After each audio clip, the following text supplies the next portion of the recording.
साथियों, क्या हुआ कि कुछ बुजुर्ग दोस्त एक पार्क में बैठे हुए थे और बातों बातों में रोटी की बात निकल आई। तभी एक दोस्त बोला, जानते हो रोटी कितने प्रकार की होती है? किसी ने मोटी पतली तो किसी ने कुछ और किसी ने कुछ बताया। तभी एक दोस्त ने कहा, नहीं दोस्त, भावना और कर्म के आधार पर रोटी चार प्रकार की होती है। पहली सबसे स्वादिष्ट रोटी माँ की ममता और वात्सल्य से भरी होती है, जिससे पेट तो भर जाता पर मन कभी नहीं भरता। एक दोस्त ने कहा, 16 आने सच, पर शादी के बाद माँ की रोटी कम ही मिलती है। उन्होंने आगे कहा, हाँ वही तो बात है।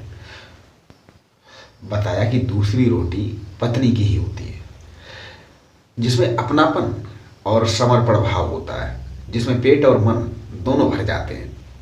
और हाँ, तीसरी रोटी बहू की होती है, जिसमें सिर्फ कर्तव्य का भाव होता है और कुछ कुछ स्वाद भी देती है और पेट भी भर देती है और वृद्धाश्रम की परेशानियों से भी बचाती है।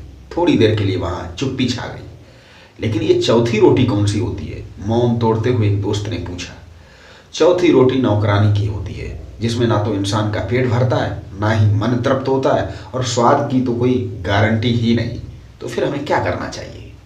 माँ की हमेशा इज्जत करो, पत्नी को सबसे अच्छा दोस्त बनाकर जीवन जियो, बहू को अपनी बेटी समझो और छोटी मोटी गलतियां नज़रअंदाज कर दो। बहू खुश रहेगी तो बेटा भी आपका ध्यान रखेगा।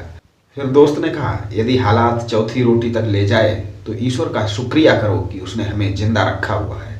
अब स्वाद पर ध्यान मत दो, केवल जीने के लिए बहुत कम खाओ ताकि आराम से बुढ़ापा कट जाए और सोचो कि वाकई हम कितने खुशकिस्मत हैं।